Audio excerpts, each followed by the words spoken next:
Hello and welcome to Talking Golf with Gary. This week, the dynamic Gary will introduce you to all kinds of topics pertinent to this past week of golf. He'll give you some tidbits of information as what's coming up and take you on a tour around the world for all of the golfing highlights. Sit back and enjoy Talking Golf with Gary. And hello and welcome to another edition of Talking Golf with Gary. Here we are in June, and we are already 3/4 of the way through major season. 3 majors already are in the books. The Masters, the PGA, and now the U.S. Open. And hats off to Gary Woodland. What a job. Did a terrific job winning the U.S. Open yesterday, and let's see how he did it. He held off charges from former champions Justin Rose and Brooks Koepka, and he fired a tremendous 69 in the final round to win the 119th U.S. Open. The victory is Woodland's first major championship, comes after he held both the 36-hole and 54-hole leads in the tournament. Koepka trying to match a 114-year-old record with his 3rd straight U.S. Open, kept the pressure on until the very end. But Woodland was just as unflappable and got better with each big moment he faced, whether it was a 3-wood from 263 yards or a lob wedge from the putting surface that will take its place with other big moments on the 17th hole of Pebble Beach. That's going to rank up there with Watson's chip in and all of the other great shots on Pebble Beach in the U.S. Open that took place. And that was just the turning point right there. That was just all of that pressure, and he pulled off the shot of the tournament. Going into 18, he played it smart. He needed 3 putts to win. Took, I think, a 5-iron off of the tee, hit another mid to iron to a short iron, and then a short iron in. He needed 3 putts to win. He finished in style with a 30-foot birdie putt for 269, giving the lowest 72-hole score in 6 U.S. Opens at Pebble Beach, and a 3-shot victory over Koepka.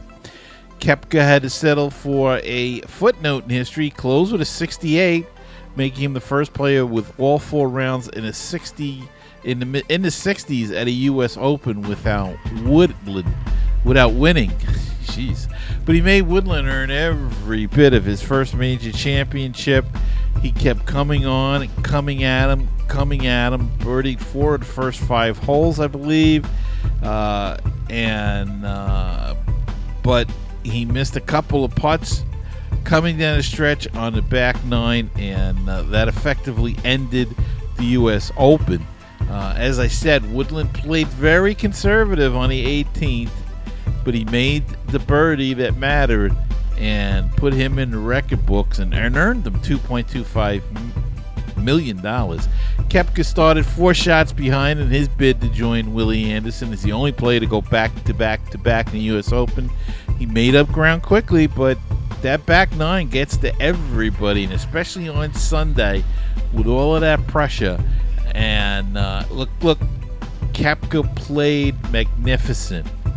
It just wasn't good enough, and Woodland was just unflappable. He just kept his head about him, went about his business, drained a couple of long, important putts. Just a great performance, and really enjoyable, and drama all the way pretty much till the 18th. Once Koepka didn't get that birdie at 18, that left Woodland with a 2-stroke lead, and that kind of took some of the pressure off, because with a par 5 you figured he needed 6 strokes to win, 7 strokes to at least gather a tie. So it looked like it looked pretty good for him, but he ended up birdieing the hole and walking away with the trophy. Justin Rose was the only one who caught Woodland all day with a birdie on the opening hole. Rose bogeyed from the bunker on number 2 as Woodland birdied, and he never caught up again. Rose fell out of the race with 3 bogeys in a 4-hole stretch on the back 9. He shot 74 and shared third with Xander Schauffele, who shot a 67, and John Rahm, who shot a 68, and Ches Reilly, who shot a 71. He played quite well this week as well. Tiger Woods birdied 6 of his last 12 holes and was never a factor. He tied for 21st, 11 shots behind. And, there was some talk that, not that he's hurt, but that the conditions, which were excellent, but they were cool. And at his age and with all the injuries he had, maybe he just couldn't get as loose as he would like to be. And that could be a problem now, and that's going to have to be something that everybody's going to have to look at as we go on. Next big major isn't going to be any easy for him as they go to Ireland and play the British Open in another month. So they're probably going to miss that PGA in August. They changed it to May because it was, I guess, because of the heat. But they bunched them all together, so now you have the March, April, May, June, and July. All of the big tournaments, the 4 majors, and the players. And then, of course, in August, I guess it's the end of August, early September, is the FedEx Cup playoff. So got them all into that bunch instead of spreading out like it used to be more. But that's the way they wanted to do that. And kudos to the USGA. Now, I have been very critical in the past, if you've listened to this show, of the USGA and their setups of U.S. Open courses. And this was a home run. This one, they let the course dictate what was going to happen. And look, the weather never changed. So it stayed cool. It stayed a little cloudy, a little dampish. And there was higher scores, but so be it. Had that wind changed and the sun came out, dried out those greens, who knows what would have happened. But it didn't, and they allowed the course to be the course and to be the obstacle for the players. And they were able to play well. And look, there were guys that played awful just as much as it was that guys played well. So it wasn't an easy setup, but it was a fair setup, and that's one of the things that they've been criticized about. Remember the burnt greens and everything. Man, you can't do that. They did an excellent job here, and hopefully that trend will continue in 2020 at Wingfoot when they go there in New York State and let that old majestic course. That's a tough course too, but they'll grow the rough. They'll have narrow fairways, which is fair. And just don't let those greens burn and get crisp like they do sometimes. And if they keep an eye on it, these are some of the finest greens that they said they ever seen in a long time. So, kudos to them. You have to give credit where credit's due, and they did a great job of setting up that course. And it was a fun tournament. I watched pretty much all 4 days of it. As much as I could, had to do some things naturally, but it was a terrific tournament. I really enjoyed it, and kudos to Gary Woodland on the big win. That was really exciting to see, and he deserved it. Here's a guy that was leading in a tournament, shot a 5 under 68, I think it was, and lost because somebody shot a 62 and beat him.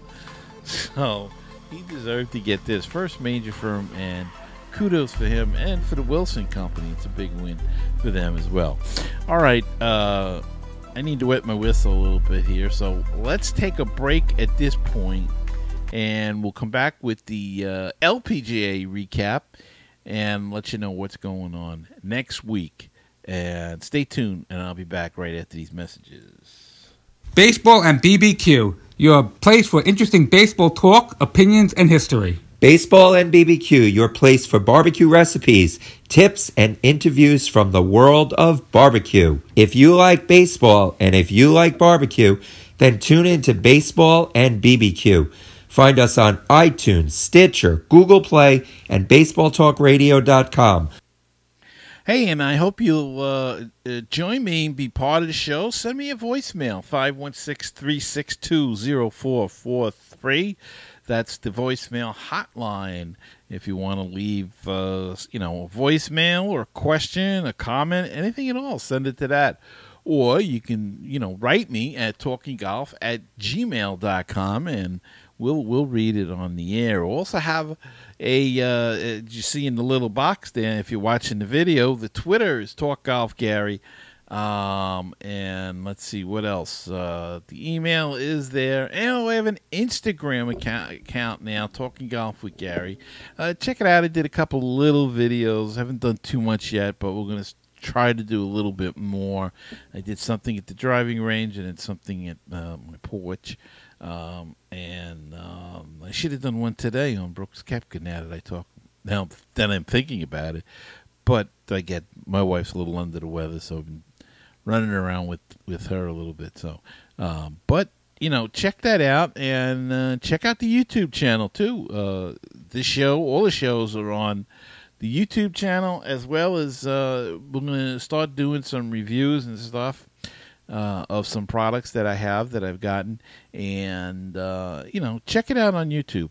Talking Golf with Gary. All right. On the LPGA front, they played yesterday and had an exciting tournament, and Brooke Henderson won the major LPGA Classic on Sunday to break the Canadian record for tour victories with 9. The 21-year-old Henderson led wire to wire for her second victory in 3 years at Blythefield Country Club, closing with a 270 in chilly conditions to hold off Lexi Thompson, Nasa Hatoka, Sue O, and Brittany Altamar by a stroke. Henderson broke a tie with Sandra Post for the Canadian record on the LPGA Tour, and also moved ahead of George Knudsen and Mike Weir for the overall country mark. That's really cool, Henderson said earlier this year. To get my 8th win and to tie that record was a huge deal for me. To kind of break through, that is awesome. I'm just really excited for the rest of the summer and hopefully many more wins in the future. With caddy, sister Brittany, and mother Darlene looking on, Father Dave sprayed her with champagne to celebrate. Also, the Lotte Championship winner in April in Hawaii, Henderson matched the tournament record of 21 under that she set in 2017 when the course played to a par of 71, and also was tied last year by So Yeon Roo. Henderson opened with consecutive 64s, playing 30 holes Friday after rain delayed the start Thursday, and had a 69 on Saturday to take a 2-stroke lead into the final round. Thompson followed her course record 62 in the third round with a 68, closing with an eagle for the second straight day. The 2015 winner at Blythefield, she was coming off of a victory last week in New Jersey. Lexi Thompson was. Hatoka shot 65, also making an eagle on the par 5 18th. O had a 66, and Altamar shot 68. Jennifer Kupcho, 4 strokes behind Henderson, entering the day, had a 76 to drop into a tie for 23rd at 11 under in her 3rd professional start. The former Wake Forest star won the inaugural Augusta National Women's Amateur in April. The KBMG Women's PGA Championship, the 3rd major championship of the year, is next week at Hazeltine in Minnesota. So the women are going to have a major next week, and we'll be all over that one as their year is closing. I think they have 5, as does the Champions Tour, and I'm not sure. I think the Champions Tour might have a major. Is it this week? No, the following week. So be on the lookout for that as well. They're going to play the U.S. Senior Open Championship in just a couple of weeks. So, kudos to Brooke Henderson. That's a big thing to be leading in your country's most wins in history. And she's 21, guys. 21.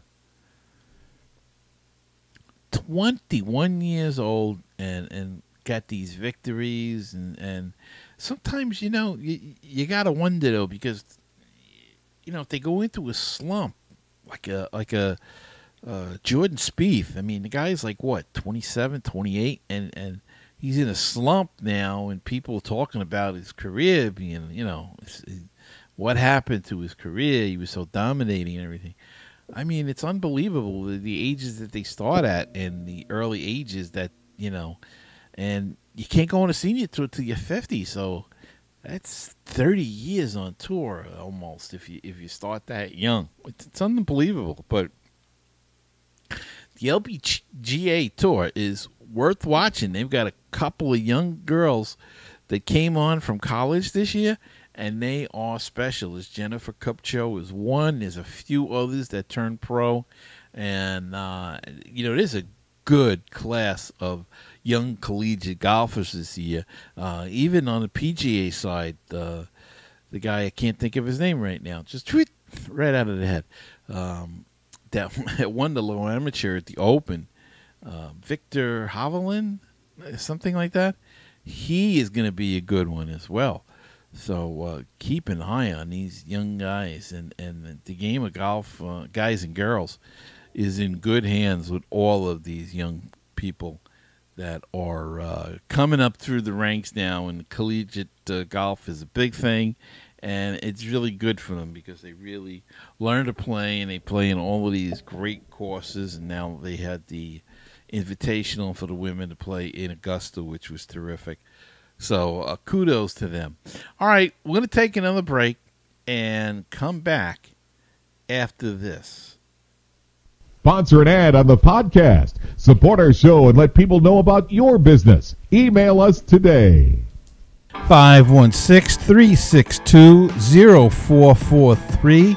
That is the Talking Golf Hotline. If you've got a question, a comment, or want to leave a voicemail, say hi. That's the number to call, 516-362-0443. Or if you'd like to leave an email, you can email the show at talkinggolf@gmail.com.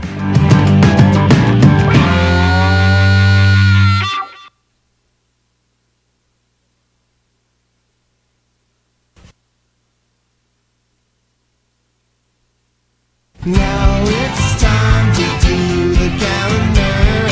Now it's time to do the calendar. Oh, hooray, let's sing the calendar. Now it's time to do the calendar. And on the calendar for next week is the PGA Tour will be in Connecticut for the Travelers Championship, where Bubba Watson is the defending champion in that event. The Champions Tour is playing the American Family Insurance Championship, and Scott McCarron is defending in that baby. The European Tour back in action with the BMW International Open. Matt Wallace defends there. And on the LPGA Tour, as we said earlier, they are playing the third major of the year, the KPMG Women's PGA Championship, and Sung Hoon Park is defending there. So check out that action. Another major for the women, and then the following week we're gonna have another major on the Champions Tour. So majors, this is major season, big time tournaments coming, and they're always fun to watch. Lots of drama, lots of great shot making goes on. Hopefully, and we crown winners to the major tournaments.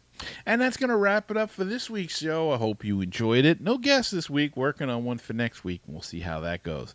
And I want to thank you all for listening, and don't forget to subscribe on iTunes, YouTube, especially YouTube. Please, let's get those subscriber numbers up there. I'm trying to really jack them up there. So get your friends and family just to tune in to Talking Golf with Gary and subscribe to the thing and hit the like button on the podcast as well, so we know, and leave a comment as well. Also, if you listen on Spreaker, Google Play, Spotify, wherever you listen or watch the podcast, hit the subscribe button. That helps me grow the show and expand to new listeners. And we really want to expand the show and get into more things. And, if it's 10 people listening, it is, I don't know how long we'll last, but, maybe we'll just keep going for those 10 people. Anyway, until next time, remember, as you walk down the fairway of life, you must smell the roses, for you only get to play one round. I'll see you again next time on another edition of Talking Golf with Gary.